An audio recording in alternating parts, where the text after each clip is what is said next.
drastis. Juga, selain itu, dosen-dosennya juga agak rebutan gitu untuk milih dosen pembimbing karena emang mahasiswanya dikit. Kemudian terkait teman-teman, kalau teman-teman ini balik lagi ke masing-masing PK kalian dan angkatan kalian nanti ya. Tapi kalau khusus untuk PK-PK yang dikit, termasuk di sini salah satu contohnya HI, kalau dari pengalaman aku, kami jadinya bisa lebih solid karena kayak orangnya kan dikit gitu. Selama ini kan kalau dari semester 1 sampai semester 5 kemarin, kita kelasnya rame-rame, satu kelas ratusan, 200-an orang. Nah, di sini nih ketika kamu masuk kelas yang isinya cuma 20, yang pas nge-zoom itu cuma satu layar, satu slide aja, itu rasanya bakalan beda sih. Tapi sebenarnya fun-fun aja untuk dijalanin. Next.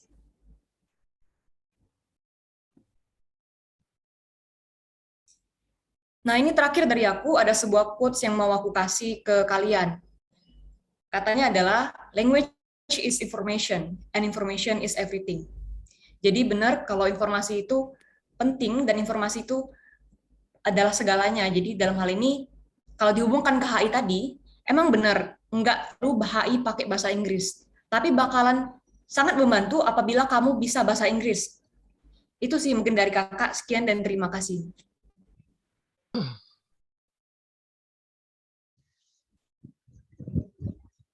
Wah, keren banget nih. Terima kasih Kak Mila yang sudah memperkenalkan PKHI kepada kita semua. Nah, sekarang waktunya kita kenalan dengan PKH yang akan dikenalkan oleh Kak Reza Putra Juanda nih. Kepada Kak Reza dipersilahkan.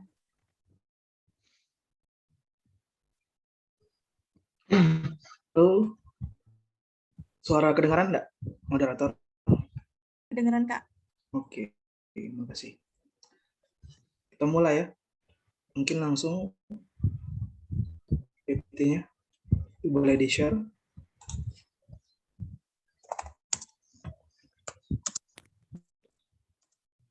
Ini belum tampil.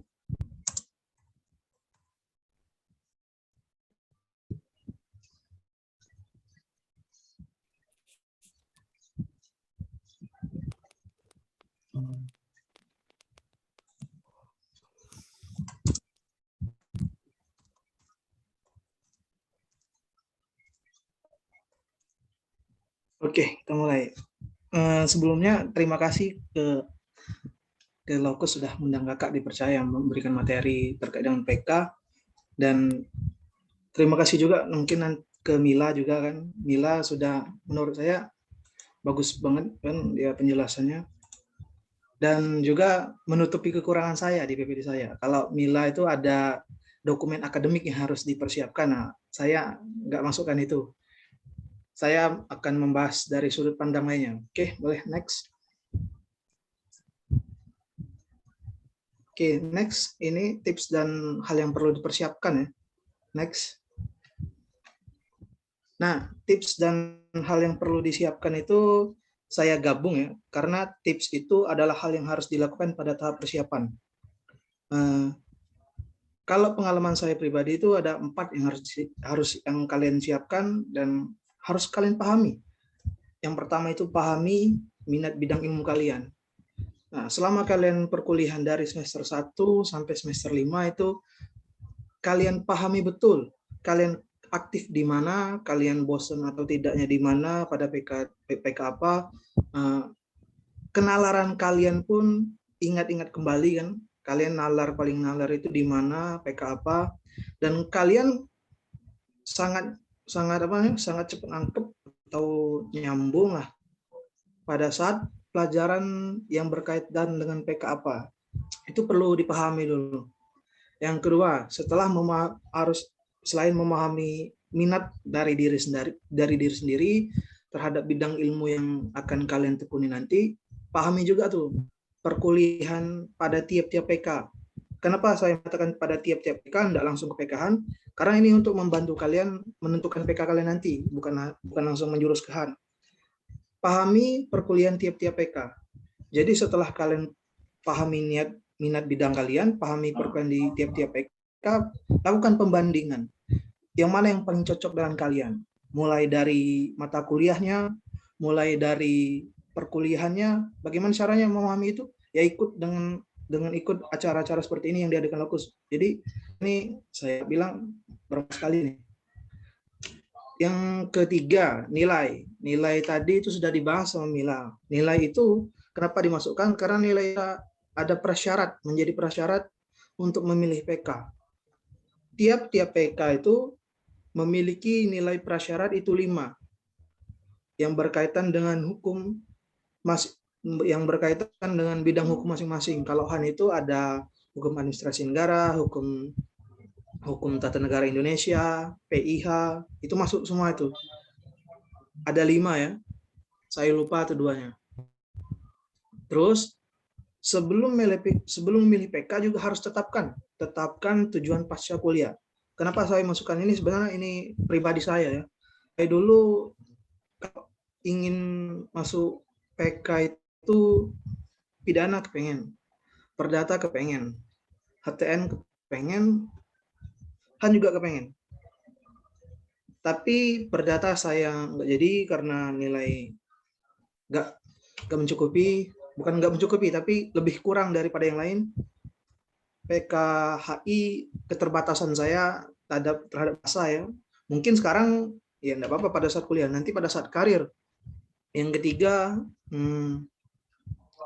HTN saya juga ada beberapa terkendala sama nilai dan beberapa tidak masuk secara pemahaman perkuliahannya kurang masuk di hati, dan dosen-dosennya juga. Tetapkan tujuan pasca kuliah. Oke. Pilihan terakhir saya itu kemarin tinggal ada 2, pidana sama HAN. Saya memilih. Saya berpikir kan, pada saat pasca kuliah, seorang sarjana hukum itu tidak dinilai berdasarkan PK. Seorang sarjana hukum ketika pasca kuliah, mereka itu tidak ada pembidangan PK. Jadi mereka dianggap ahli, dianggap mengetahui, dianggap mengerti akan setiap bidang hukum yang ada.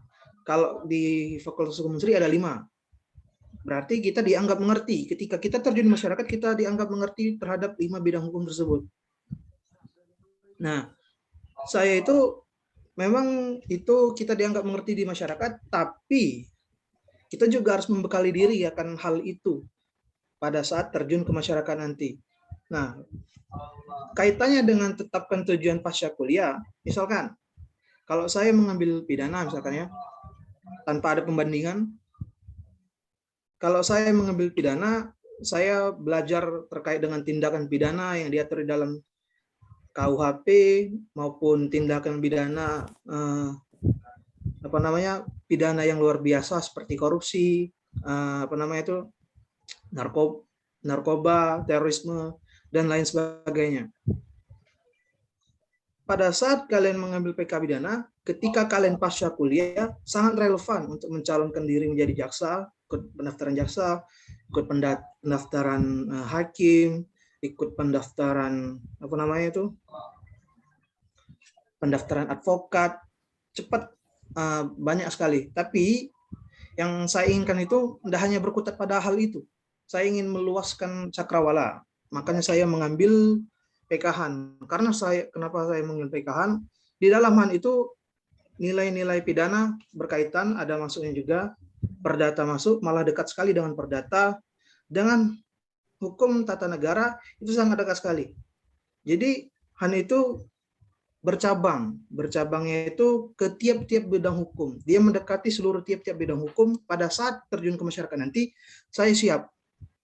Oke, next.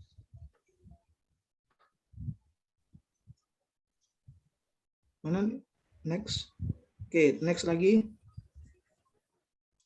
Nah, kita langsung masuk ke perkuliahan HAN.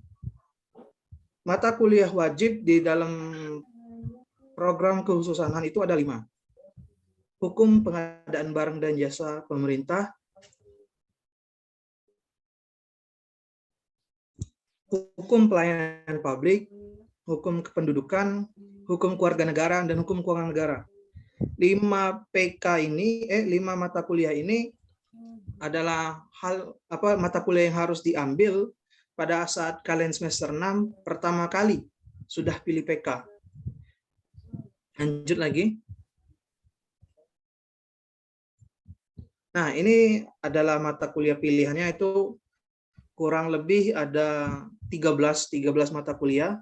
Itu ada hukum ketetapan administrasi negara, diskresi pemerintahan, hukum pengelolaan aset negara, keterbukaan informasi publik, ketenagakerjaan dan perburuan, kepegawaian, tanah, tata ruang, pertambangan, perkebunan, kehutanan, pengelolaan sumber daya air, dan perencanaan anggaran negara.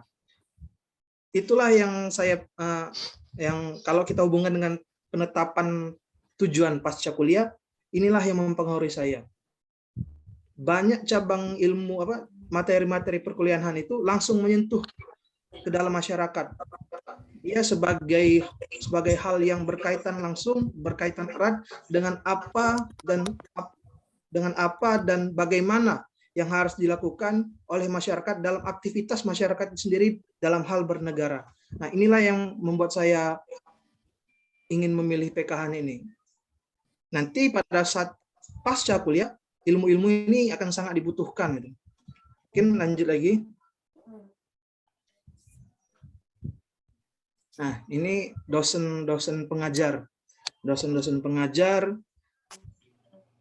di dalam PKH. Itu ada 9 yang saya ambil dari data web FH-Unsri. Itu ada Ibu Izar Mustan, Pak Ridwan, Pak Saud, Pak Happy, Pak Agus Ngadino, Bu Wahyu Ernaningsi, Bu Helmanida, Pak Ahmad Rahman, Pak Muhammad Zainal Arifin. 9 dosen ini akan secara bergantian nanti mengajar pada saat di perkuliahan Han. Kecuali Pak Happy itu dia ngajar di S3, jadi tidak ngajar S1 lagi. Oke, setelah dari itu mungkin kita perkenalan situasi dan bagaimana perkuliahan di PKH. Sebenarnya kalau di perkuliahan PKH itu, kalau Mila tadi mengatakan tugasnya itu sedikit dari HI, di Han pun menurut saya sedikit ya. Tugasnya sedikit, tapi agak out of the box. Karena dosen-dosennya ini, mungkin kalian juga paham kan, beberapa nama dosen yang ada di list dosen pengajar Han ini, memang tipe-tipe out of the box, seperti Pak Agus, Pak Zainul, itu tugas-tugasnya itu out of the box. Buat opini terbit koran, buat kalau tugas-tugas kuliahnya itu ya buat video, buat ya banyaklah seperti itu. Mungkin lanjut lagi. Oke, itu yang bisa Kakak sampaikan untuk sharing kali ini. Kalau ada salah, mohon maaf ya. Mungkin saja, terima kasih. Balik ke moderator. Wah, terima kasih Kak Reza telah menyampaikan dan memperkenalkan PKH kepada kita semua.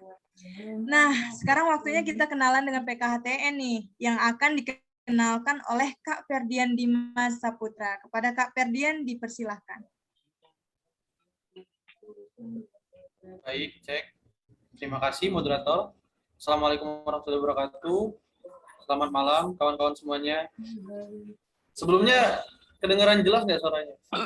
Jelas, Kak. Jelas ya, alhamdulillah. Sambil menunggu PPT-nya ya. Baik, alhamdulillah ya. Kita semua masih diberikan nikmat kesehatan pada malam hari ini, sehingga masih bisa berjumpa ya. Lumayan banyak sekali nih, 99 orang. Sangat antusias ya kawan-kawan sekalian untuk mendengarkan perihal sosialisasi dari program Concern dan PLKH ini. Memang nanti di fase ke depannya kalian akan banyak menemui kesibukan-kesibukan, terkhusus saat kalian sudah menjejaki PK dan juga PLKH nantinya ya. Oke, ini mungkin perkenalkan diri dulu.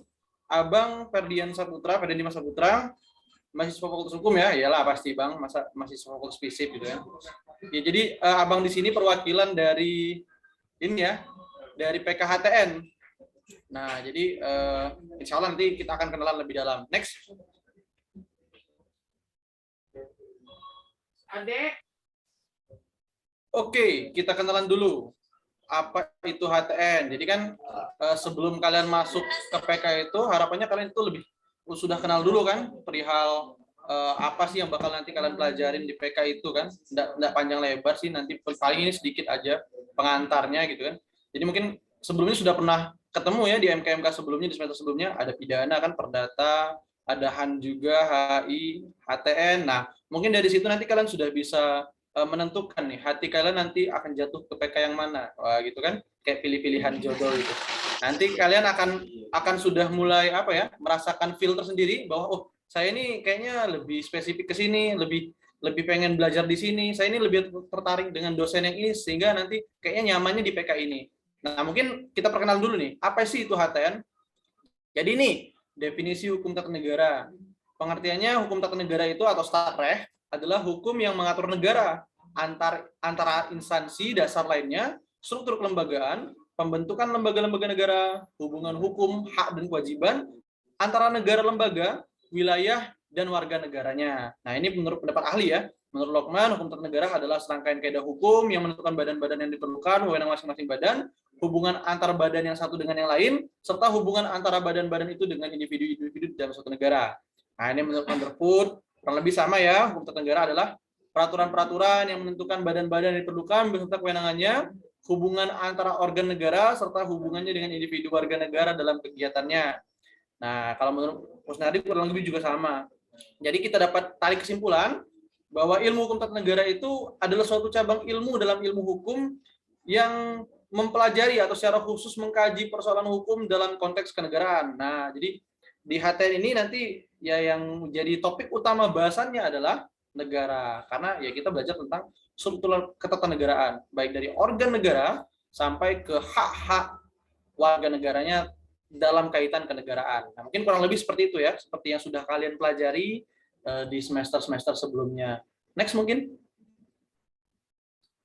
Sebelumnya tadi sudah dijelaskan juga ya sama Kak Mila, Kak Reza mengenai tips memilih PK ya. Juga nanti tata caranya tadi kan sudah dijelaskan sama Kak Mila ya. Perihal nanti kalian harus ngisi ini, harus ngalkulasikan nilai, di mana yang cocoknya. Tapi kurang lebih dari Abang sih, menurut Abang tips-tips yang sudah disampaikan tadi itu sebenarnya sangat akurat banget ya. Jadi ya kalian itu menentukan PK itu bukan sekedar menentukan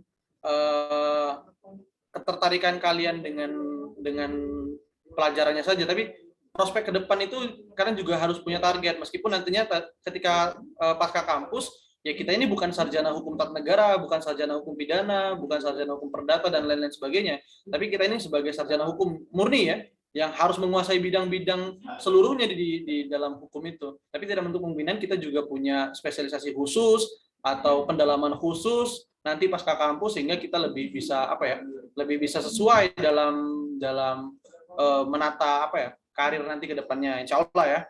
Nah, jadi ini lingkup ilmu hukum tata negara. Jadi hukum tata negara ini lingkupannya ini dalam arti sempit, yaitu keseluruhan kaidah yang mengatur perihal organisasi negara dalam keadaan diam. Nah, kalau dalam arti luas, ini meliputi penyelenggaraan organ negara dalam keadaan bergerak, atau HAN juga masuk di sini, nanti bakal dijelaskan. Jadi hubungan ilmu hukum tata negara dengan bidang keilmuan lain.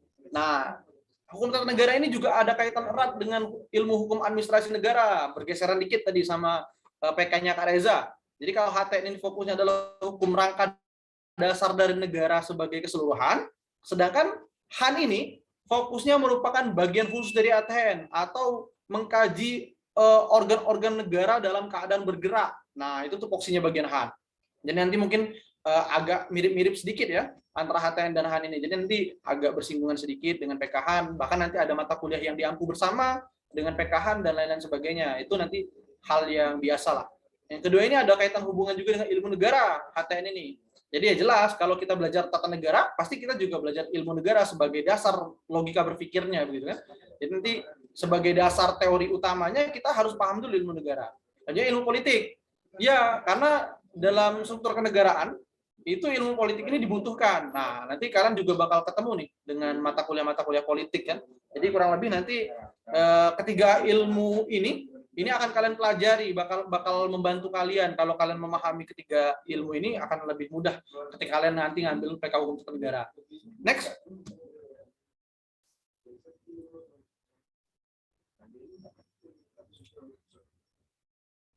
Nah, ini mata kuliah di PK HTN ya. Nah, ini di mata kuliah wajibnya ada 5 ya. Ada 5, ada hukum perencanaan negara, ini dosen pengampunya. Ibu Suci Flambonita, Ibu Peggy Tiara Ramadhani, ada Ibu Lucy juga. Hukum Presiden ini Pak Febrian dengan Ibu Indah ya. Ada juga Pak Laurel tapi di sini sebenarnya di Hukum Presiden ini. Kalau di Hukum Parlemen ini ada Pak Fahmi Yusmar dan Pak Redeng. Ada di Hukum Peradilan ada Ibu Suci lagi dengan Ibu Indah. PHTN Perbandingan Hukum Tata Negara ada Ibu Peggy Tia, Pak Zul dan Ibu Lucy. Nah jadi memang di HTN ini ya yang mengajar memang dosen-dosen yang berkompeten ya untuk ini. Ibu Peggy Tia ini lulusan apa ya? Lulusan luar ya. Iya Mi ya? Ya, iya. Pokoknya jangan khawatir lah. Pokoknya memang nanti di HTN ini memang kalian tuh serasa belajar sama pakar-pakar yang memang benar-benar expert di bidangnya ya. Iya Mi ya? Ya, ini ada Kak Pami di sebelah. Next.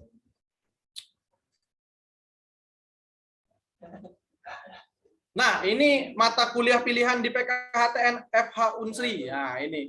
Jadi nanti kalian bakal setelah menempuh mata kuliah wajib, kalian akan menempuh mata kuliah pilihan. Apa aja tuh? Nah, ini ada 6. Ada Sistem Hukum Nasional, ada Hukum Pemilu, HTKP, Hukum Tata Kelola Pemerintahan yang Baik ya. Ada Sistem Politik, Hukum Kewarganegaraan dan Ekonomi Pembangunan. Nah, ini dari beberapa mata kuliah ini ada yang diampu bersama dengan PK lain, ada juga yang diampu bersama dengan fakultas lain. Nah, contohnya ini kalau di Hukum Perencanaan Anggaran Negara ini diampu bersama HAN. Jadi nanti collab ya. Anak-anak HTN sama anak-anak HAN tuh belajar sama ini di Hukum Perencanaan Anggaran Negara ini diampu bersama di mata kuliah wajib tadi. Kalau untuk mata kuliah Kewarganegaraan ini diampu oleh bagian Hukum Administrasi Negara juga. Mata kuliah Sistem Politik ini diampu sama Fakultas Ilmu Sosial dan Politik.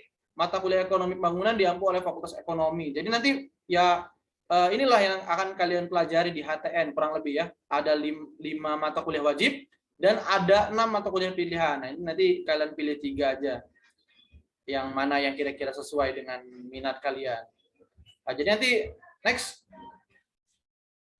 kurang lebih inilah yang bakal kita pelajari nanti selama 2 semester di PKHTN.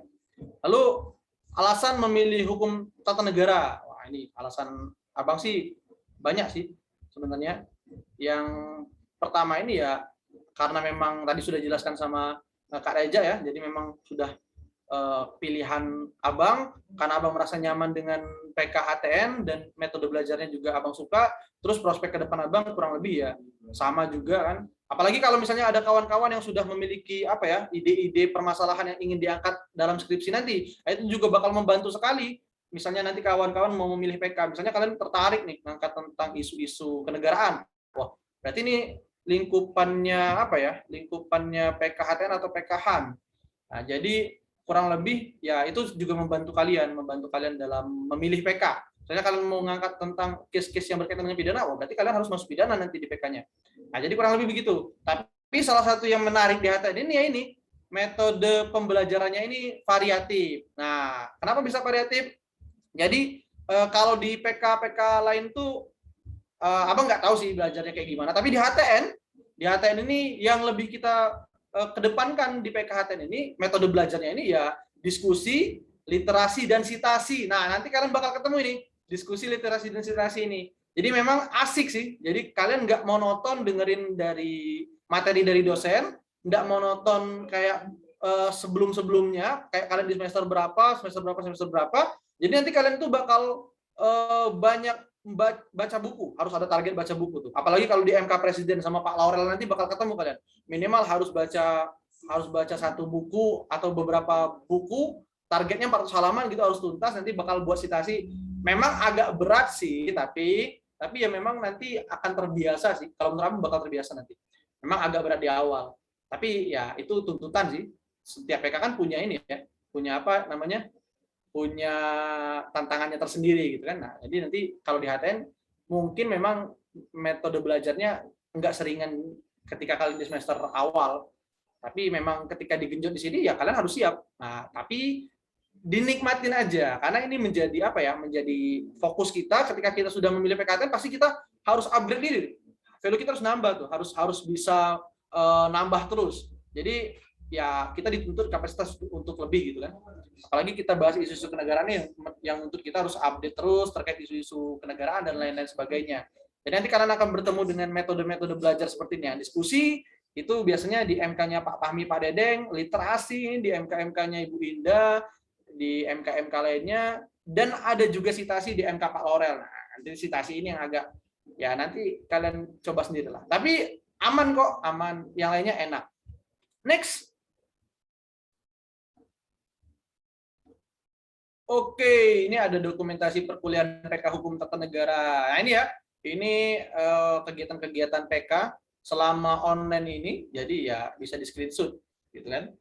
Nah ini kemarin juga sempat di Hukum Presiden sempat juga PKHTN ini ada kerjasama dengan mahasiswa Permatasari lewat program Kampus Merdeka ya. Jadi di sini bukan cuma dari mahasiswa Fakultas Hukum Unsri, ada mahasiswa dari luar juga, ada dari Unpad, ada dari UNJ, ada dari veteran UNP, ada dari apa lagi kemarinnya banyak ya, Andalas, ada pokoknya rame. Jadi nanti di MK Hukum Presiden biasanya bakal rame itu mahasiswa-mahasiswa dari luar yang ikut bergabung mengambil mata kuliah Hukum Presiden lewat program Kampus Merdeka itu ya, mahasiswa Permatasari.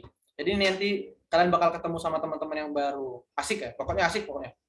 Next.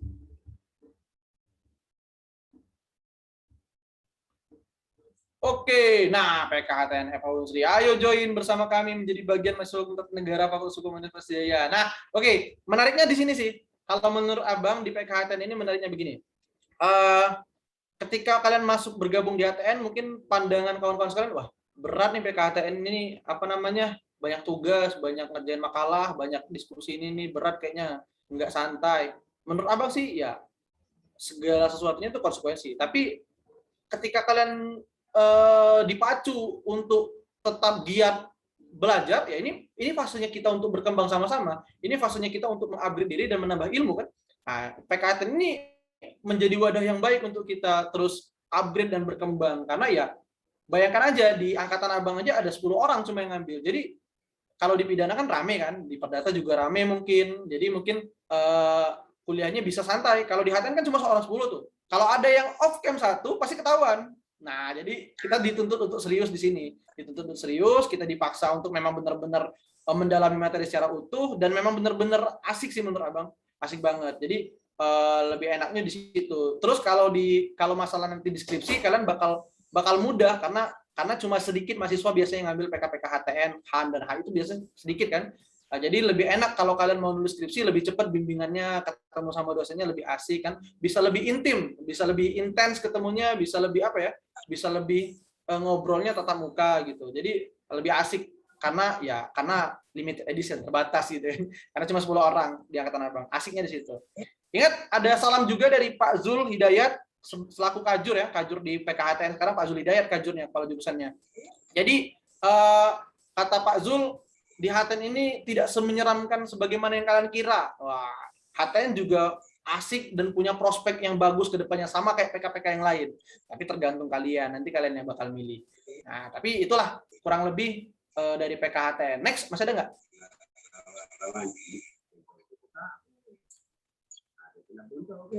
Habis ya? Oke, terima kasih. Thank you. Oke, mungkin sekian ya.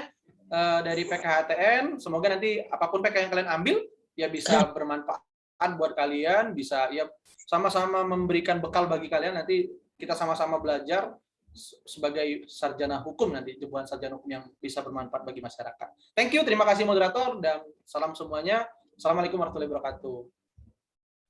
Waalaikumsalam warahmatullahi wabarakatuh. Terima kasih Kak, ya Allah keren banget. Terima kasih kepada Kak Ferdian yang telah memperkenalkan PKHTN nih, menggebu-gebu sekali semangatnya. Nah, sekarang kita beralih ke perdata nih. Nah, sekarang waktunya kita ke perdata yang akan dikenalkan oleh Kak Bella Renata. Kepada Kak Bella dipersilahkan. Ya, bismillahirrahmanirrahim. Halo guys, selamat malam. Kedengeran nggak nih suara kakak? Halo Kak, iya Kak jelas. Sebelum mulai nih kakak mau minta maaf banget karena kakak nggak bisa on cam, so sorry karena sinyalnya memang lagi ngambek ya. Jadi udah nggak apa-apa dengerin suaranya aja, semoga nggak ganggu kuping kalian gitu. Oke, jadi malam ini sering saya perkenalkan dulu nih. Nama kakak Bella Renata, kakak mahasiswi FH angkatan 2018, alumni Locus juga gitu. Oke, langsung aja ya. Jadi sharing session all about PK Perdata. Next.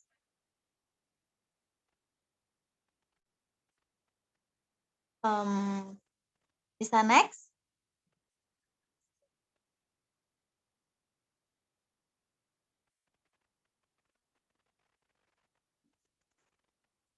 Jadi udah siapkah kalian untuk menjadi bagian dari PK Perdata 2022? Lanjut.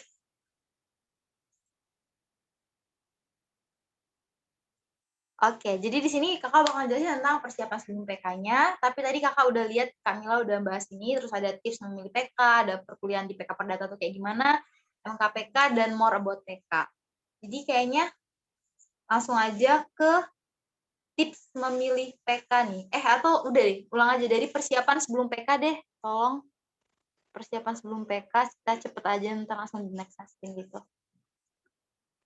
Jadi di sini kakak rangkum jadi 3 ya. Yang pertama itu pasti yang kalian harus siapkan. Pertama up to date and stay tune terhadap informasi dari fakultas, baik itu dari web, dari grup WA, grup LAN, apapun itu yang berhubungan dengan fakultas. Karena bisa aja ada perubahan kayak jadwalnya, kan, timeline-nya kayak gitu. Tapi kalau untuk keperluan administrasi, biasanya sih mirip-mirip. Terus yang kedua itu memahami prosedur administrasi yang harus dipenuhi. Kayak DAFUL, Transkrip, TTD akademik, PA, Kajur gitu. Ini tadi kakak lihat udah dijelasin sama Kamila ya beberapa poinnya, dan sudah kami kirimkan juga terkait berkas-berkasnya kayak gitu. Jadi kalian nanti bisa langsung lihat di situ. Yang ketiga itu pastikan Anda sudah memutuskan PK yang akan Anda pilih gitu. Next.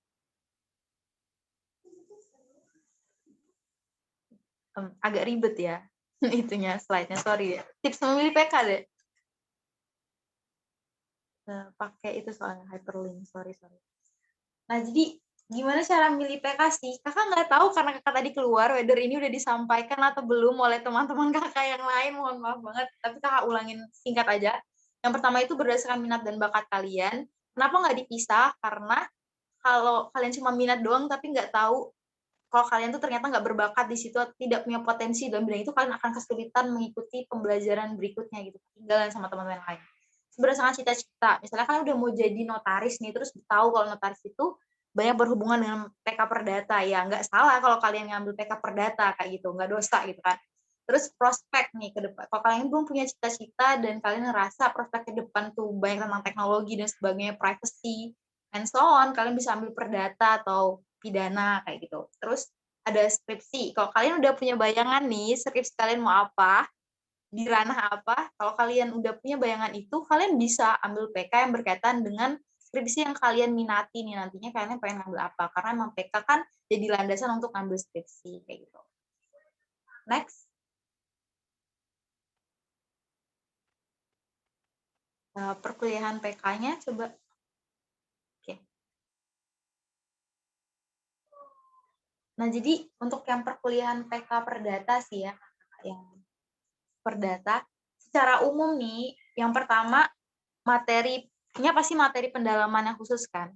Kalian nggak lagi nih belajar kayak apalagi hukum perdata dan sebagainya. Pastinya itu dipakai cuman lebih ke untuk memancing kalian berdiskusi kayak gitu loh.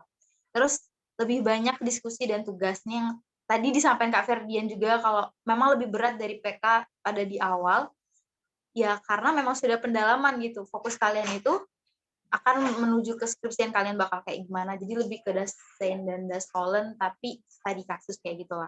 Nah kan pembelajaran akan banyak tentang penerapan dan studi kasus, terus diarahkan untuk skripsi dan membantu PLK. Kenapa kayak gini? Karena kalian kan di semester 6 PLKH, terus semester 7-nya kalian bakal skripsi gitu. Jadi dosen tuh biasanya udah kayak ngasih kalian arah nih, oh ini nih ada permasalahannya, di bidang ini tuh ada kayak gininya yang kurang kayak gitu. Jadi kalau saran kakak, kalian lebih baik punya small notes, kayak catatan kecil kayak gitu, untuk di sela-sela pelajaran itu kalian harus jeli nih, misalnya dosen tuh kayak ngasih arahan kayak ini ada masalahnya tuh kalian catat gitu, jadi kalian list, jadi kalian udah bisa nentuin kira-kira mau judul apa gitu. Buat skripsi nanti. Next. Udah lebih 5 menit. Oke, next.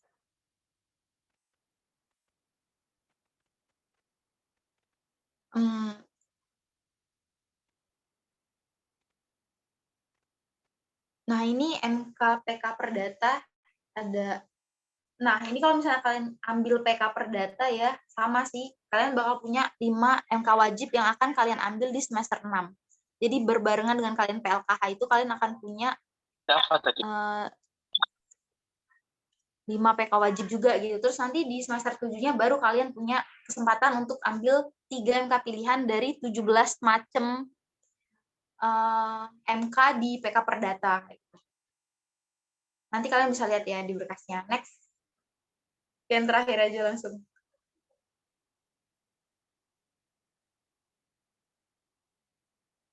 Oh, stop. Jadi, more buat PK Perdata. Ini yang kakak harus kasih tahu. Masih kelas besar. Bener yang dia omongin sama Kak Ferdian tadi, kalau di HTN itu sedikit anak-anaknya biasanya. Nah, kalau di pidana perdata itu biasanya kita masih menemukan kelas besar, apalagi di PK wajib ya, masih kayak 80-90-an orang gitu satu kelas. Jadi, untuk kalian bisa dapat attention dosen ya masih kayak kelas biasa gitu. Kalian harus aktif, kalian yang harus nyari kayak gitu loh. Karena dosen nggak mungkin ngenalin kalian yang sebanyak itu kan kalau di PK perdata atau pidana biasanya kayak gitu. Terus dosennya baik dan rajin. Kenapa kakak bilang baik? Kalau dosen kayaknya semuanya baik ya. Cuman rajin itu dalam artian ya kayaknya sih kalian bakal jarang menemukan kelas-kelas kosong di PK perdata karena dosennya rata-rata masuk terus sih. Dan tugasnya ya lumayan karena kayaknya sama sih kalau tugas semuanya juga bakal dapat tugas gitu.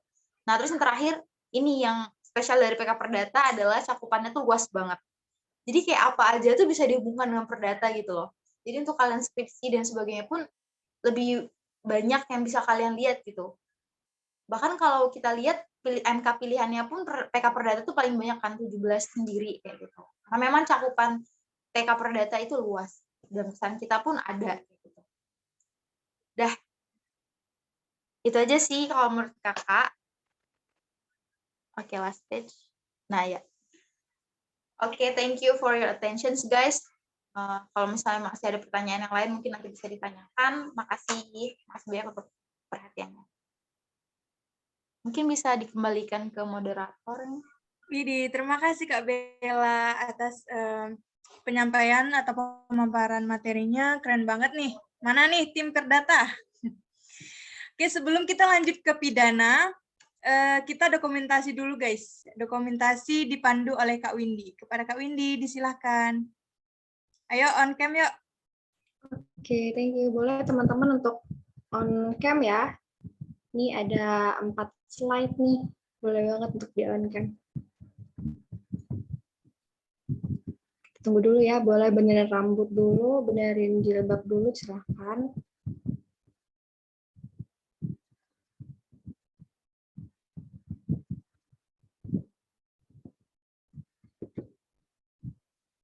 Oke, Windy mulai ya. Untuk slide 1, 1, 2, 3. Oke, slide 2. Yuk, on cam ya teman-teman.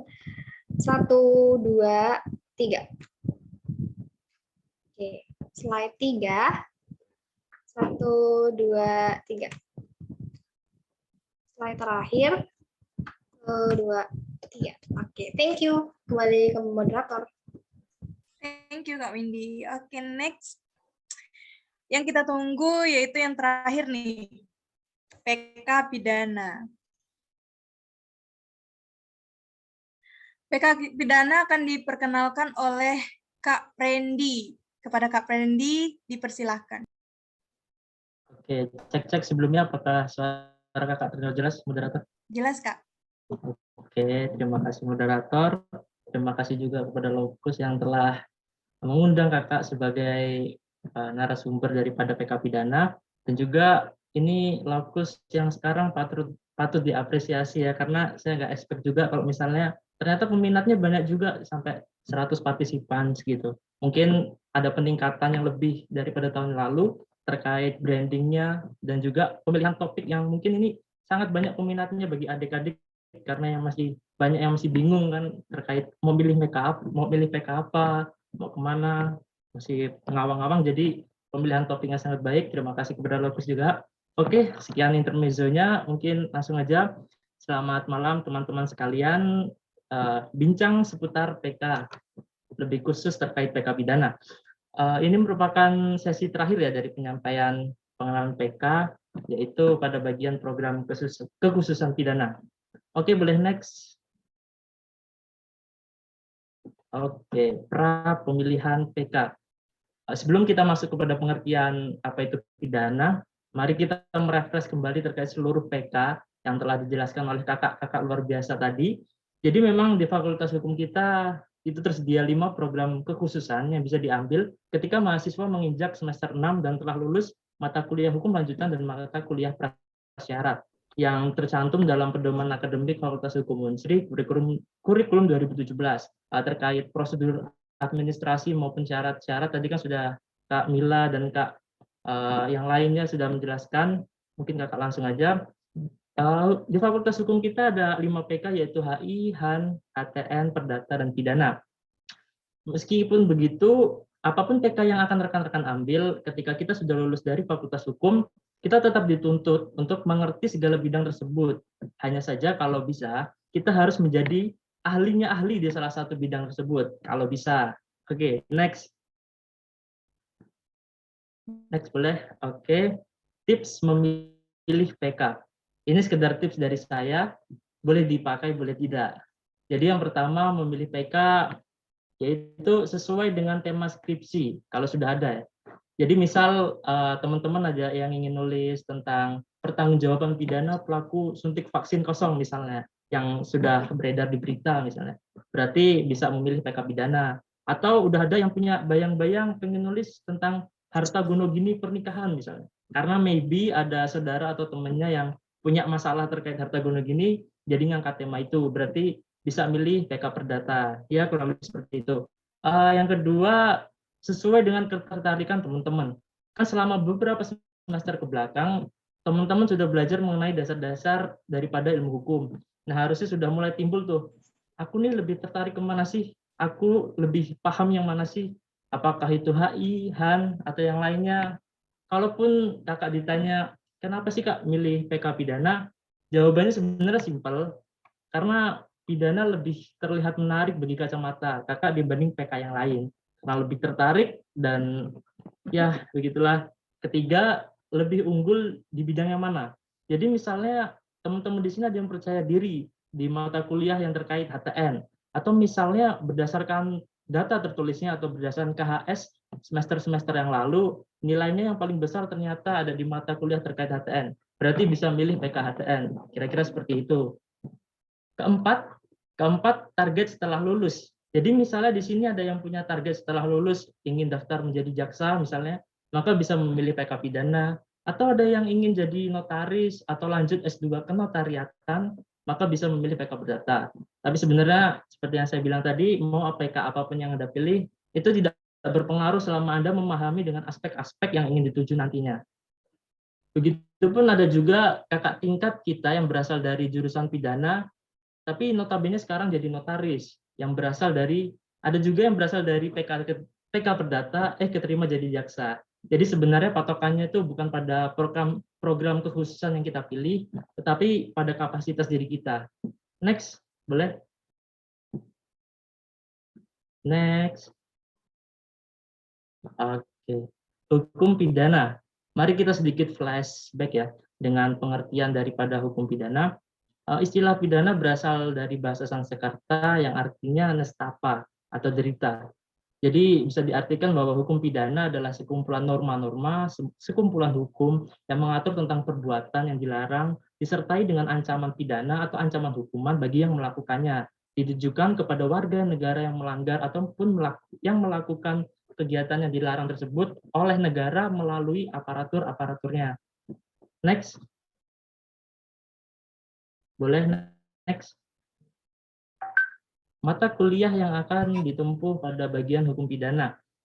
Mata kuliah wajib.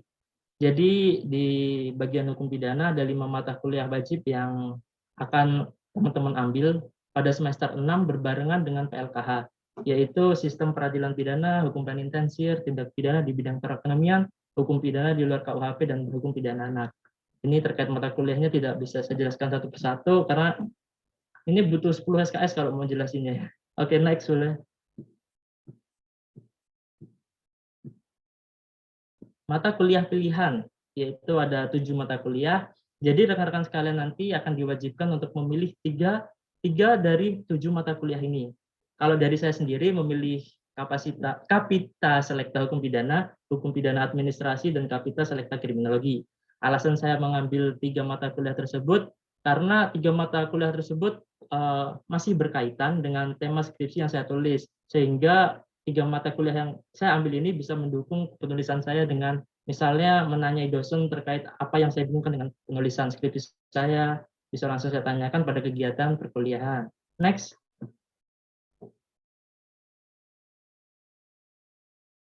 Plus minus yang saya alami ketika kuliah di bagian hukum pidana. Mungkin ini banyak minus ya kali ya, yang saya jelaskan. Pertama, mahasiswa yang cukup banyak. Jadi memang peminat dari dulu, dari tahun ke tahun memang pidana yang paling banyak minatnya. Jadi dosen cenderung sulit untuk mengingat nama-nama mahasiswanya satu persatu. Jadi saran saya, kalau ada yang ingin mengambil PK pidana di sini, teman-teman, selain daripada absen, UTS, UAS kalian aman, cobalah untuk sering aktif di kelas, entah itu bertanya, menjawab, atau mengemukakan pandangannya. Kalau udah seperti itu, insya Allah nilainya aman lah, insya Allah. Kedua, tugas cenderung jarang. Nah ini, mungkin teman-teman yang lain pada membanggakan di PK-nya bahwa ini di PK-HTN misalnya, di PK-HAN atau PK apapun, tugasnya sangat sedikit. Di pidana pun memang seperti itu. Ini berdasarkan dari yang saya alami. Tugasnya itu masih bisa terhandle, walaupun pada semester kemarin, semester 6, itu sambil PLKH. Justru PLKH lah yang banyak tugasnya, bukan dari MKPK. Ketiga, jumlah dosen yang sedikit. Ya, ini tidak balance antara jumlah daripada mahasiswa dan jumlah daripada dosen.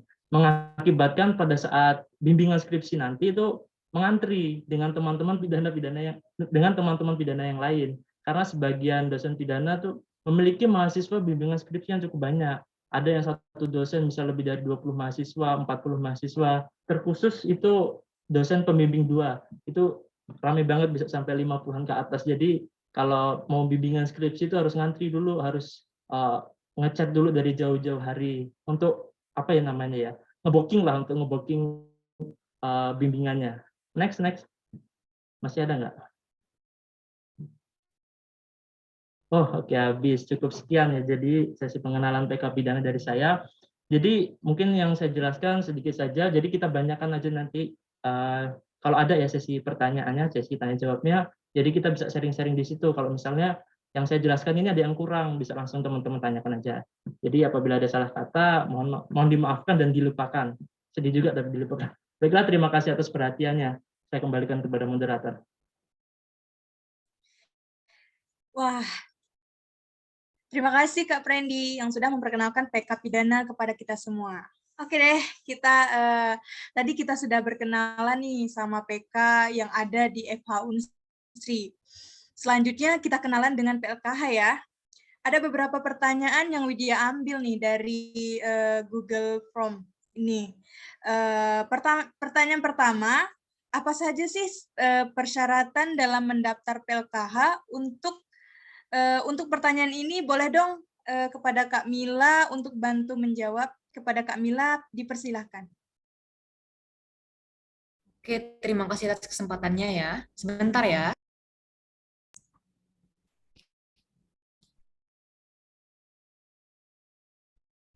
Nah, terima kasih udah di share screen juga. Jadi untuk pendaftaran PLKH, sebenarnya bisa dibilang berkasnya agak sedikit rumit, tapi nanti kalian bakalan dapat ini nih, satu buah file yang isinya tuh apa aja syarat-syarat dan keperluan-keperluan yang harus kalian penuhin.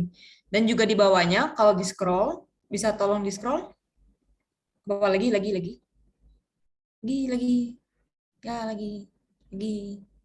Nah, dah.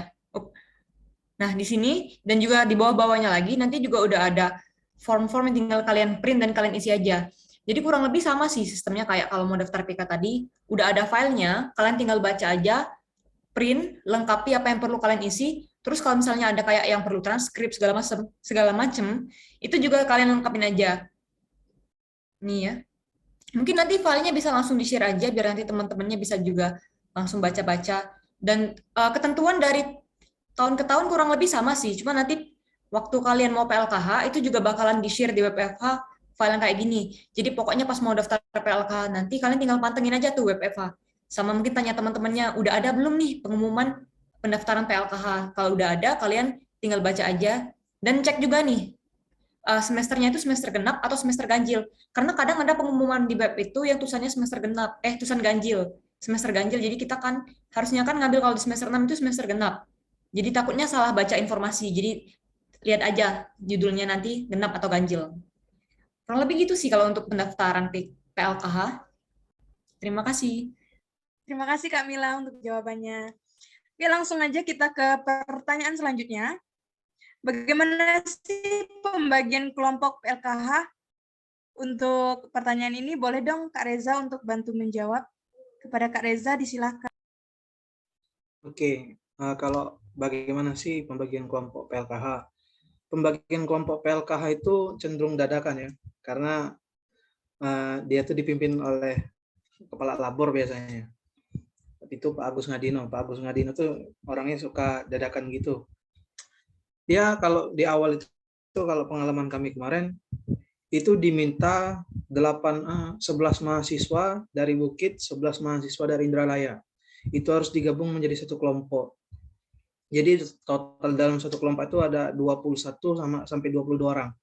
Nah, ini siapa cepat yang dapat. Siapa cepat yang dapat. Itu kemarin total kelompoknya itu ada 20 kelompok. Jadi menurut kakak sebelum kalian masuk PLKH, karena udah tahu ini kan, kalian pikirkanlah tuh teman-teman siapa teman-teman yang bakal kalian ajak dari Indralaya, dari Bukit. Itu kisaran 20 orang lah, kisaran 20 orang. Karena itu bakal dibutuhin dan siapa cepat dia dapat dan ya itu tadi. Jangan kalau pilih kelompok jangan pilih orang yang pintar. Tapi pilih orang yang rajin mau kerjasama. Itu dari kakak. Oke, terima kasih Kak Reza untuk jawabannya. Nah, kita lanjut ke pertanyaan ketiga, yakni bagaimana sistem PLKH itu dan apa aja sih yang akan dilakukan selama PLKH? Untuk pertanyaan kali ini, boleh dong Kak Ferdian untuk bantu menjawab. Kepada Kak Ferdian, disilahkan.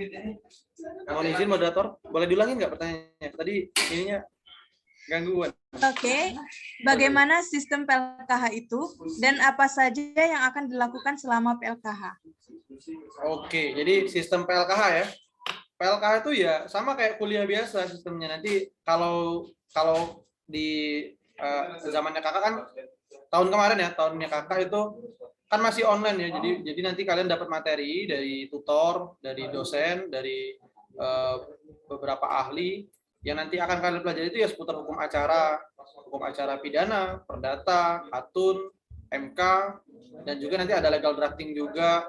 Jadi nanti itu akan disampaikan oleh tutor langsung. Selain juga nanti kalian akan praktek langsung. Ya praktek ya, kayak PLKH itu kalian sudah tahu kan, nanti praktek sidang, nanti kalian bakal nyusun draft, berbagai daripada praktek hukum acara itu sendiri. Misalnya nanti di pidana, kalian nanti satu kelompok itu bakal berperan sebagai aktornya masing-masing ya, hakim, jaksa misalnya, atau nanti ada yang jadi terdakwa, atau nanti ada yang jadi macam-macam lah, advokat, atau dari lawyernya. Pokoknya nanti kita praktek langsung sambil mendengarkan materi yang disampaikan oleh tutor. Dan itu yang perlu kalian persiapkan itu. Kurang lebih nanti kesiapan kalian dalam tim itu di PLKH ini, kemampuan kalian untuk saling mengerti satu sama lain, itulah yang penting. Juga nanti kemampuan kalian untuk memahami materi-materi dari hukum acara itu sendiri, baik nanti hukum acara pidana, perdata, hatun, juga MK.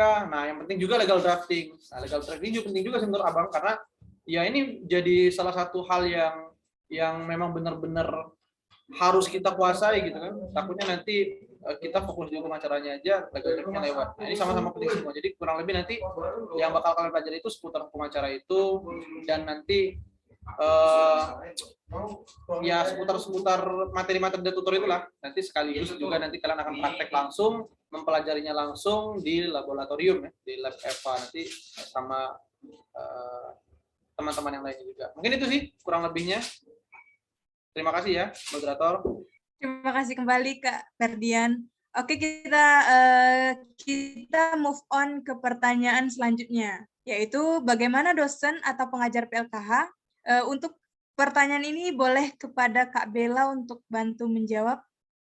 Kak Bella. Halo, halo. Cek. Kepada Kak Bella dipersilahkan.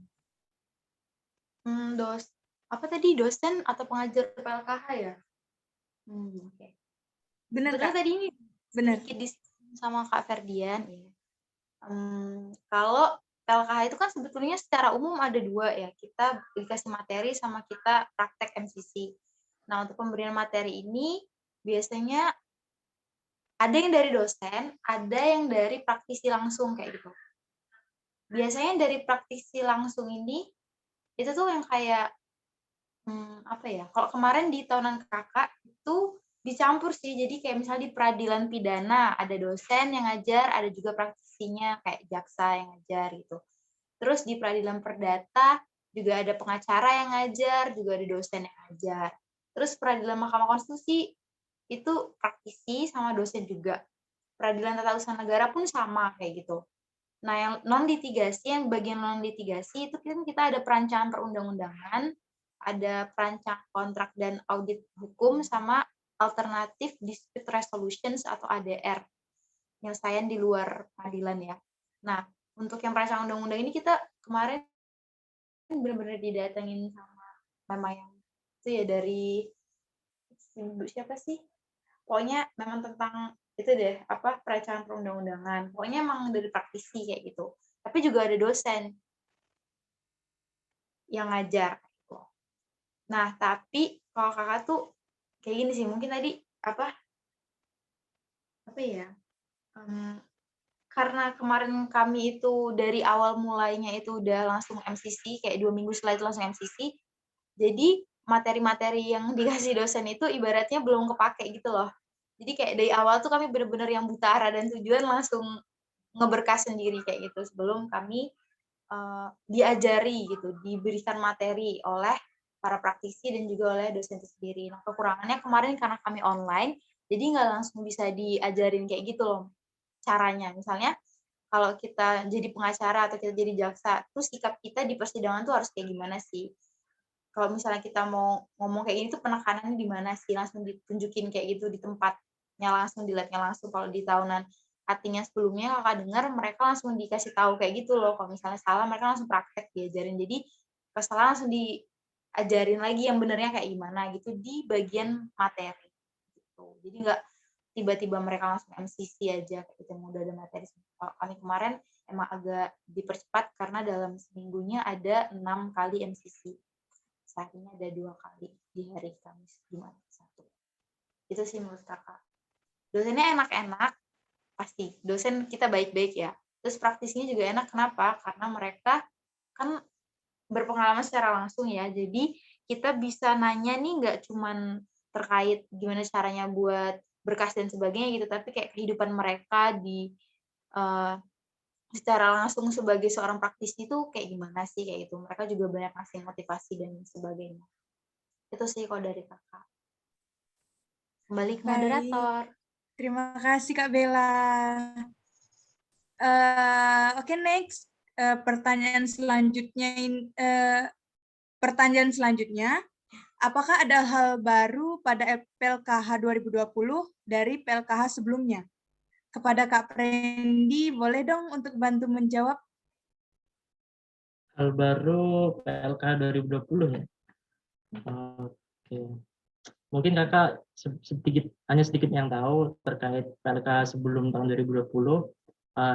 Yang beda sih, yang baru sih, yang pertama sistemnya.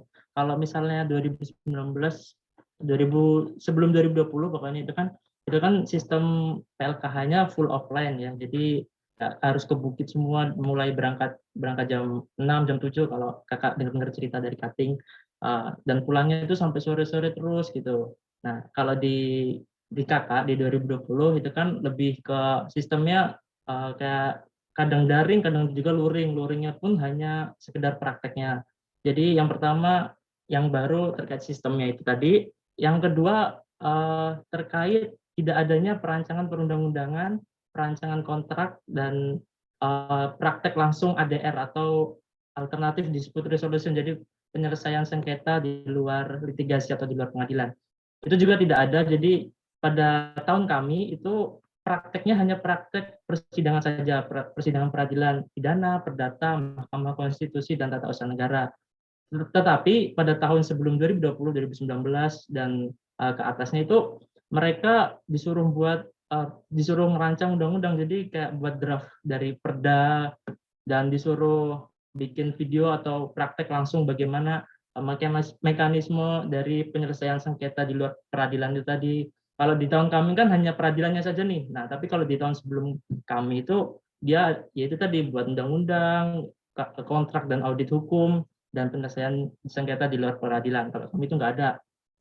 Terus apa lagi ya? Terkait mungkin yang baru banyak ya kelompoknya. Jadi kayak anggota kelompok di tahun sebelum 2020 tuh katanya cutting, dengar cerita lagi itu mereka cuma 15-16 orang gitu, nggak sampai. Nah, kalau di tahun kami itu sampai 20-an lebih, ada yang 20, 21, 22. Jadi kadang kalau kebanyakan orang itu lebih susah di pembagian tugasnya, jadi takut nanti ada orang yang nggak kebagian tugas, takut disangka kita meng-underestimate dia kan, misalnya seperti itu. Jadi memang pada saat PLKH nanti banyaklah drama-drama yang muncul. Mungkin adik-adik teman-teman sekalian bisa langsung persiapkan mental dari sekarang, karena PLKH itu selain daripada kita hype, selain kita kayak upload foto lagi di sidang, di meja sidang misalnya jadi hakim langsung foto seperti itu, ya ada drama-drama kecil lah istilahnya di kelompok kalian, pasti itu ada. Nanti ditunggu saja.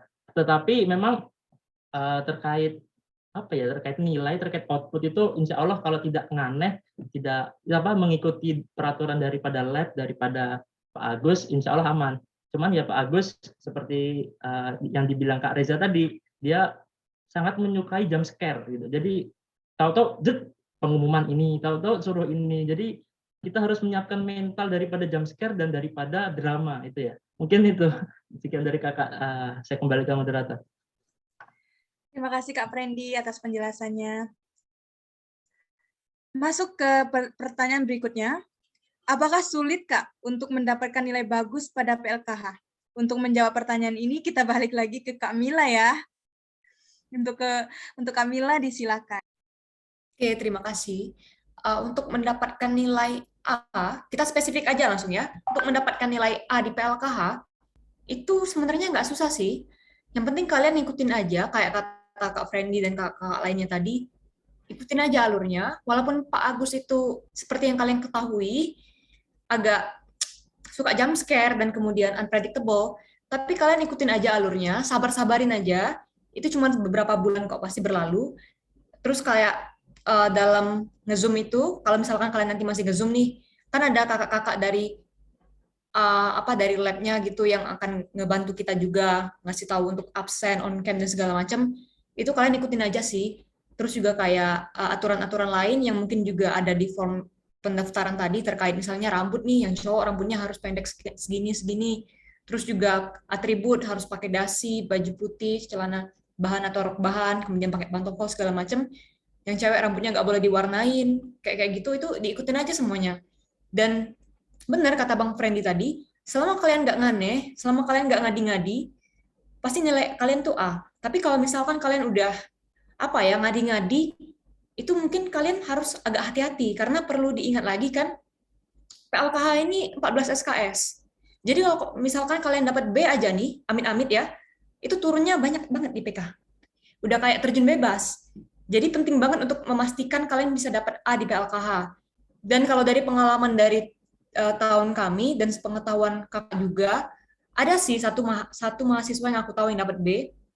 Dia itu tapi beneran udah parah gitu loh. Kayak misalkan waktu nge-zoom nih, dia misalkan rambutnya diwarnain gitu. Terus disuruh ngecat dibalikin lagi kayak warna aslinya, dia nggak mau, dan tiap nge-zoom itu misalnya dia off cam terus, pokoknya sampai mungkin sudah dapat surat peringatan gitu. Jadi selama kalian belum dapat surat peringatan, baru cuman kayak masih diingetin yang wajar-wajar aja dan masih nurut-nurut aja apa kata dari kakak-kakak labnya dan juga dari Pak Agusnya, aman sih harusnya. Mungkin sekian, terima kasih. Terima kasih Kak Mila untuk kesekian kalinya. Oke, mungkin ini pertanyaan terakhir ya guys. adakah tips and trick melalui PLKH? Ada yang perlu diwanti-wanti gak Kak sebelum dan saat melalui PLKH? Atau saat berlangsungnya PLKH gitu loh Kak. Pertanyaan terakhir ini boleh dong untuk Kak Ferdian. Untuk Kak Ferdian lagi nih, bantu jawab. Oke, terima kasih moderator. Yang harus diwanti-wanti dan tips ya, tips dan trik lah ya.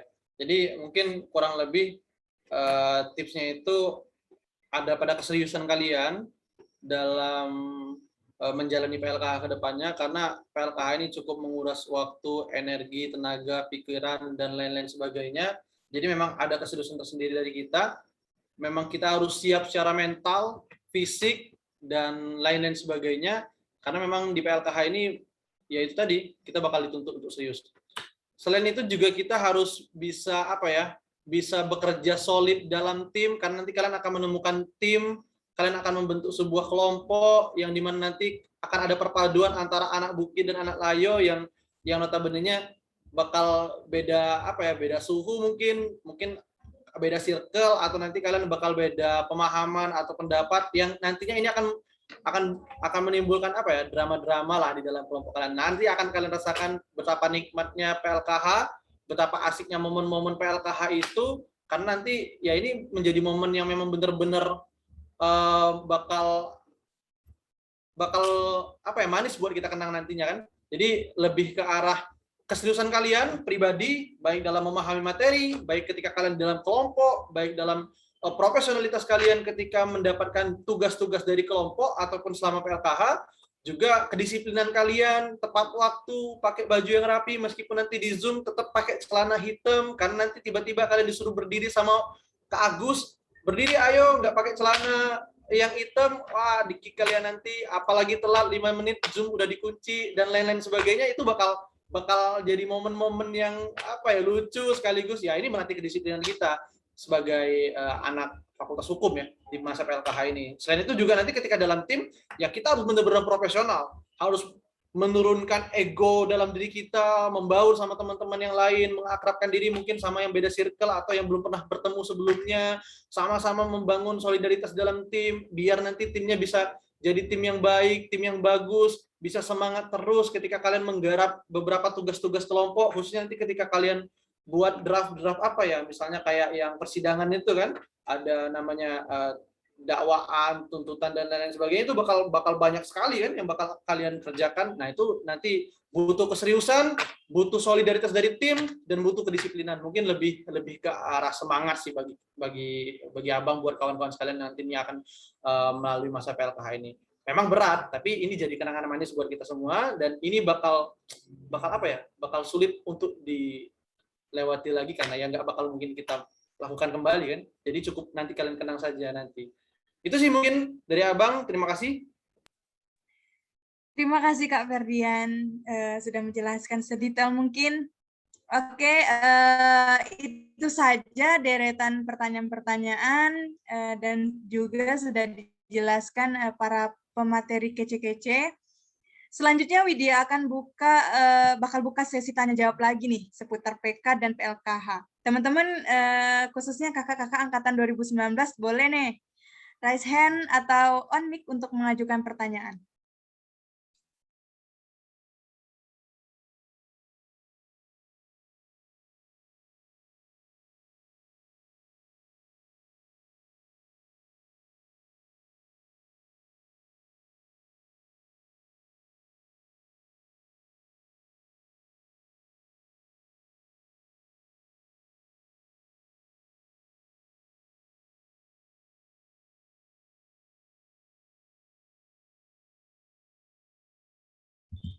Izin bertanya untuk Kak Ferdian. Untuk pemilihan kelompoknya itu bebas nantinya dia per mata peminatannya apapun itu ya Kak, atau kelompok ini khusus peminatan HTN atau pidana gitu Kak? Oke. Ada lagi Zul? Biar enak nanti jawabnya. Oke, sama Ini ada titipan pertanyaan sih dari Ridwan. Tadi katanya gimana caranya kita biar untuk menjadi ketua PLKH gitu Kak. Itu aja sih. Oh, jadi oke. Yang pertama kalau masalah tim itu nanti ketika kalian memilih anggota tim itu tidak ada patokan khusus harus PKHTN, PK pidana. Ya kasihan dong PKHTN. Kalau nanti cuma dibagi HTN cuma orang 10. Kasihan dong. Jadi nggak ada batasan. Jadi nanti kalian boleh kok setim sama yang pidana, dicampur perdata, atau nanti ada HTN-nya, atau nanti pidana seluruh kelompok itu pidana semua nggak masalah.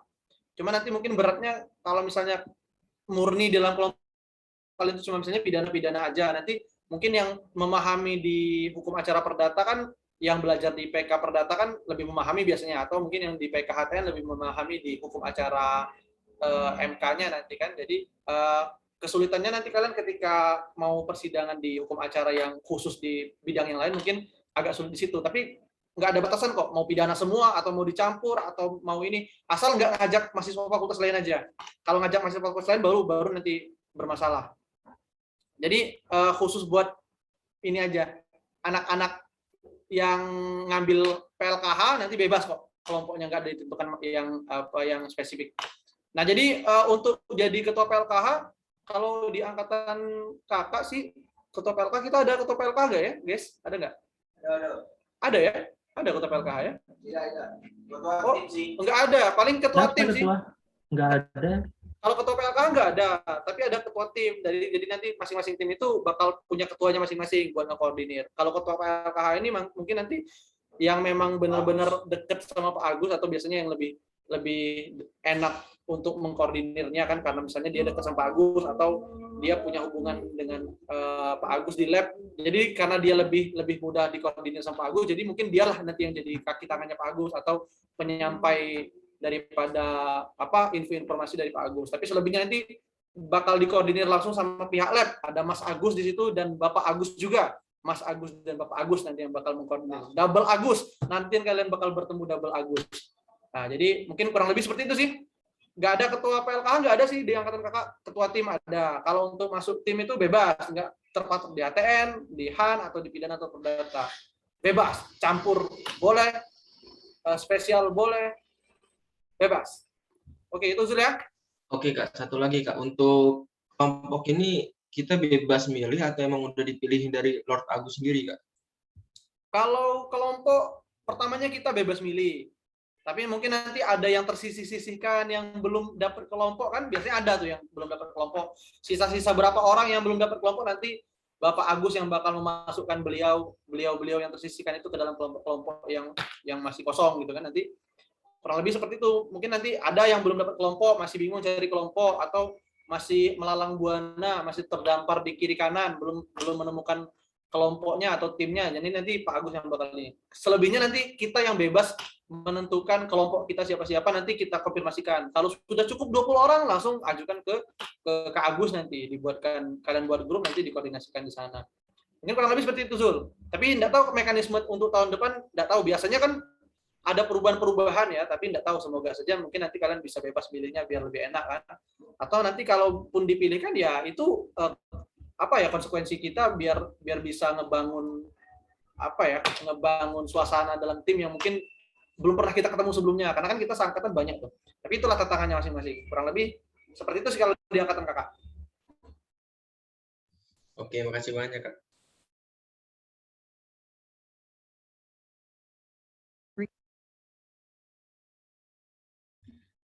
Terima kasih kepada Kak Ferdian. Ada lagi nggak nih pertanyaan seputar PK dan PLKH? Boleh banget. Tuh ada yang raise hand kepada Kak Mufli, dipersilahkan. Ya, terima kasih atas kesempatannya. Jadi saya ingin bertanya juga terkait dengan PLK itu sendiri.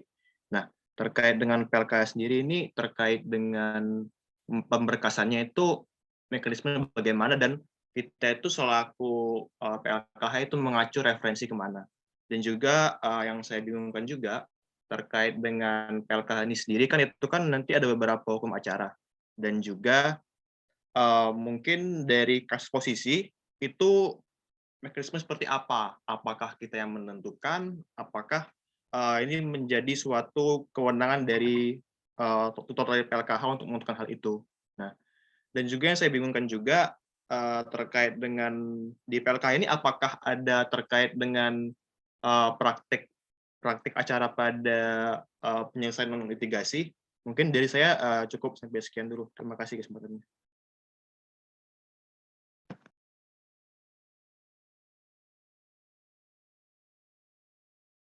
Ini nggak terbatas di mana aja, siapa aja boleh jawab. Terima kasih.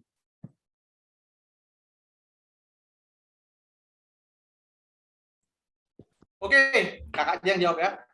Atau mau gantian?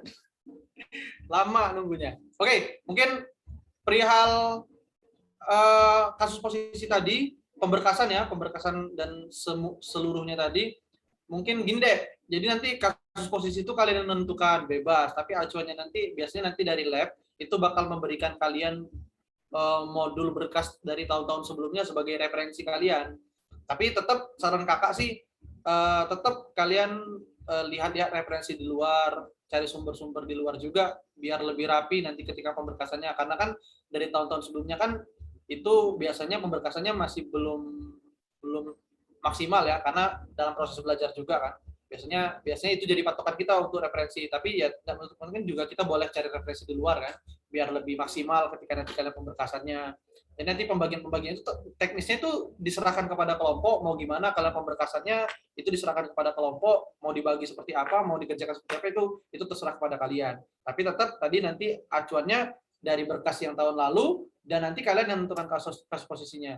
Perihal tadi apa yang non litigasi tadi itu kayaknya di angkatan kita tidak ada ya, Jak atau Pren atau Mila atau kawan-kawan ada enggak yang pakai? Nggak ada ya. Materinya ada, prakteknya nggak ada. Materinya ada, tapi prakteknya ada. Tapi boleh nggak sih kita pakai itu? Boleh nggak kira-kira? Kalau misalnya enggak lah. Pakai apa tuh? Yang non litigasi itu kita sertakan ketika ini? Kayaknya enggak ya? Enggak lah. Enggak ya? Tapi itu nanti bisa jadi ada.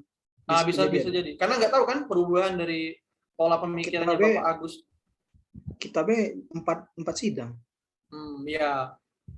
Di angkatan kakak sih 4 sidang itu tuntas, dari pidana, perdata, hatun, hukum acara tata usaha negara, dan hukum acara Mahkamah Konstitusi itu tuntas 4 sidang itu.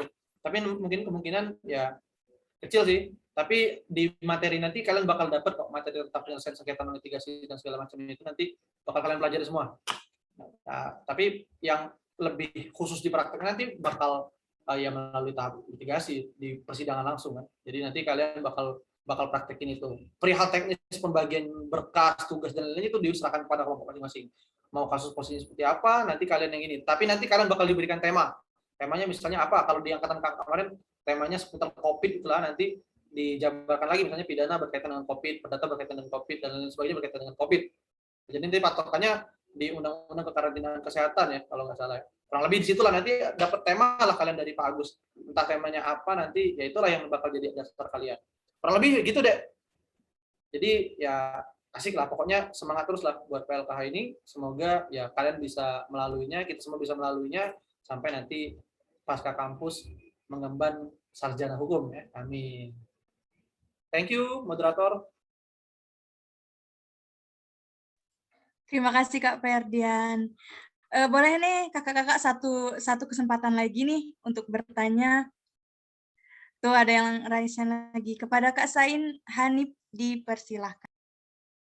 Baik, terima kasih kepada moderator sebelumnya. Saya ingin bertanya ini mengenai sekali pertemuan mengenai PLKH ini, itu kan katanya seminggu itu 3 kali pertemuan ya Kak. Nah, sekali pertemuan itu biasanya makan berapa waktu lama gitu Kak. Terus yang kedua itu katanya angkatan kakak-kakak sekalian ini kan pas praktek atau MCC-nya kan katanya seluruh bidang hukum gitu ya Kak. Itu benar apa gimana Kak? Yang sebelumnya katanya cuma milih satu atau cuma sekali praktek gitu aja. Terima kasih.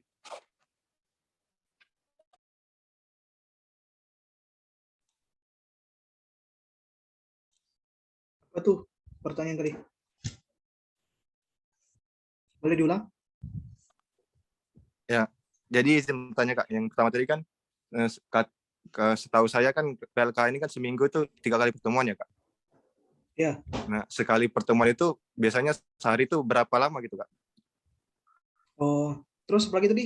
Yang kedua tadi mengenai itu Kak, mengenai praktek pas pengadilan gitu Kak, peradilan pas atau MCC gitu Kak. Katanya kakak sekalian ini ada 5 kali kalau nggak salah ya Kak. Seluruh bidang hukum ya, dari perdata, kasus pidana. Ini kayaknya gitu, ini ya. Oke, makasih ya. Kalau untuk waktu itu memang 3 kali dalam seminggu, 3 hari dalam seminggu. 1 hari itu pertemuannya dihitung dari jam 7, mulai jam 7, tapi sebelum jam 7 sudah harus di dalam Zoom, itu harus stay di dalam Zoom karena bakal di absen. Karena tadi penilaian dalam PLKH itu bukan terletak pada hanya kemampuan mahasiswa dalam mengerjakan ataupun mengikuti kegiatan PLKH, mengerjakan tugas, mengerjakan MCC, bukan. Tapi juga dilihat, diprioritaskan itu sikap, perilaku, kedisiplinan. Nah, mungkin ini, kalau terkait dengan MCC tadi, itu praktiknya itu ada 5. Kalau menurut kakak, biar adil ya, enak dijelaskanlah satu-satu per bidang hukum sama kakak-kakaknya yang lain. Kalau HAN, ada juga HI, ada juga pidana, juga perdata, ada juga MK. Bolehlah itu jelaskan, sharing. Biar juga nambah ilmu kalian kan, biar juga adil kakak-kakaknya yang jelaskan. Bolehlah mulai dari pidana. Itu untuk menjawab pertanyaan adik-adik sekalian kan, jadi nggak satu-satu kakak-kakaknya yang jawab. Boleh nggak itu kira-kira? Kalau boleh, silakan mulai dari pidana dulu. Halo moderator. Coba aku tambahin ya, boleh ya? Boleh Kak. Pertama tadi yang nanya, coba kita luruskan dulu. Ini kan PK sama PLKH itu beda. Antara PK itu tuh jurusan kita kan. Nah, kalau PLKH itu persidangannya cuma ada 4, yaitu peradilan pidana, peradilan perdata, peradilan tata usaha negara, dan juga peradilan Mahkamah Konstitusi. Kalau misalnya peradilan pidana itu ya seperti peradilan pidana pada umumnya. Kalau teman-teman mau lihat di YouTube juga pun ada itu terkait moot court-nya ataupun persidangan aslinya. Ya kita yang paling pusing itu bukan di prakteknya sebenarnya, tapi di pemberkasannya, terkait kita membuat surat dakwaannya, surat tuntutannya, eksepsi, pledoi dan lain sebagainya, itu yang agak susah. Terkait praktek itu kita lebih kepada textbook. Jadi kita buat kayak dialognya lah, dialog narasi daripada kita nanti persidangan, misalnya hakim membuka sidang. Nah, itu kita buat dialognya supaya teman-teman sekalian tuh tidak gugup lah, istilahnya tidak kagok untuk prakteknya. Jadi memang yang paling susah tuh pemberkasannya. Tadi yang nanya siapa ya? Ada miss pemahaman atau gimana? Jadi memang PLKH dan PK tuh beda. Tahu kan Dek kalau beda? Iya, tahu Kak, tahu. Ya, jadi memang PLKH itu 4. Kalau PK tuh ya, kalau PLKH cuma 1 semester tapi 14 SKS. Jadi kalau misalnya nilai kalian selain A, itu biasanya langsung drop tuh IP-nya tuh, PK-nya tuh. Jadi agak ngeri sebenarnya karena 14 SKS. Cuman kalau misalnya teman-teman dapat A ya naiknya lumayan melesat, agak jauh gitu. Kalau peradilan pidana itu tadi kita ada jaksa memakai toga kan, di situ nanti dipersiapkan toganya oleh lab, ada 3 hakim, ada hakim utama dan 2 hakim anggota, dan juga ada narapidananya. Mungkin di sini ada yang ingin jadi napinya, mungkin dari sekarang bisa dipersiapkan ingin melakukan kejahatan apa. Kalau masalah kasus posisinya itu biasanya tema besarnya itu ditentukan oleh lab. Jadi kalau tahun kakak kemarin kan itu temanya tentang undang-undang kekarantinaan kesehatan, itu undang-undang nomor 6 tahun 2018.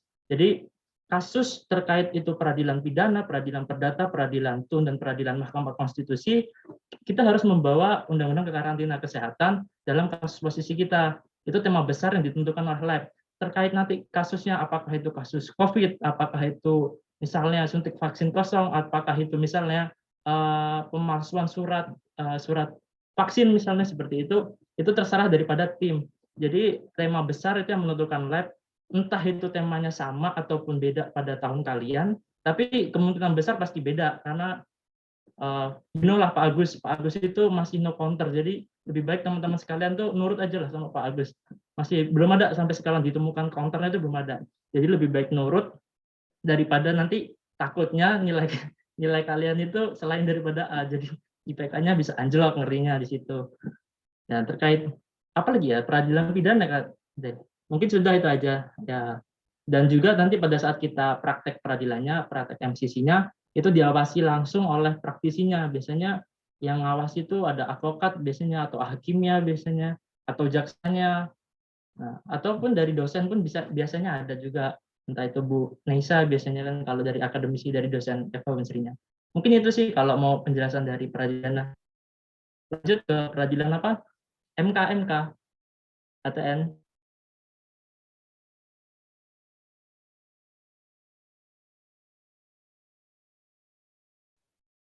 Gimana, mau dilanjut penjelasan peradilan lain?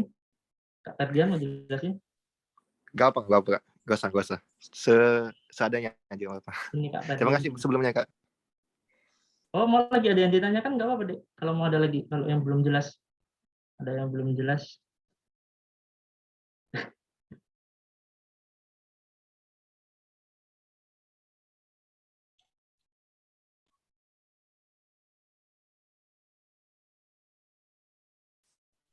Ya mungkin itu ya, kalau peradilan pidana, apapun peradilannya itu bisa kalian lihat di YouTube terkait praktek. Entah itu praktek apa ya namanya, praktek bohongan ya, apa sih namanya, aku lupa. Praktek MCC-nya lah istilahnya, bukan persidangan sesungguhnya. Itu pasti ada di YouTube. Ya semua itu. Kosakata itu udah lupa sampai. Ya mungkin yang paling ribet itu bukan daripada prakteknya sebenarnya, tapi pemberkasannya itu, karena ya terkait referensinya kalian bisa lihat kok di lab itu disediakan berkas-berkas mau 4 peradilan itu ada semua di situ. Bisa dipinjam, bisa ngomong ke penjaga labnya itu bisa dipinjam. Itu maksimal kayaknya seminggu dan minjem itu harus dikembalikan kan. Terkait berkas. Berkasnya itu memang harus lengkap, mulai dari data diri napi, data diri hakim dan lain sebagainya, itu mulai dari KTP napi, KTP misalnya dari pemohon dari Mahkamah Konstitusi, misalnya di peradilan Mahkamah Konstitusi, terkait perancangan perundang-undangan, alternatif dispute tadi, penyelesaian di luar litigasi, kalau di tahun kami nggak ada. Tapi nggak tahu kalau misalnya ada perubahan oleh Pak Agus, di tahun kalian diadakan. Itu memang agak susah. Tapi seharusnya enggak sih, karena sistem kita kan masih setengah luring, setengah daring ya. Masih agak sulit untuk, berat lah istilahnya kepada teman-teman kalau misalnya harus disuruh nyusun draft perda gitu. Mungkin itu, kembali ke moderator lah, kalau nggak ada yang jelasin lagi nih. Terima kasih Kakak, sudah sangat jelas sekali. Terima kasih kepada penanya juga. Dengan berakhirnya tanya jawab kita tadi, maka berakhir pula agenda kita pada malam hari ini, rekan-rekan. Terima kasih untuk yang sudah menyempatkan hadir pada sharing session malam ini. Sampai jumpa ke sharing session selanjutnya. Saya Widya pamit undur diri. Mohon maaf atas segala kesalahan, dan kepada Allah saya mohon ampun. Wassalamualaikum warahmatullahi wabarakatuh. Selamat malam.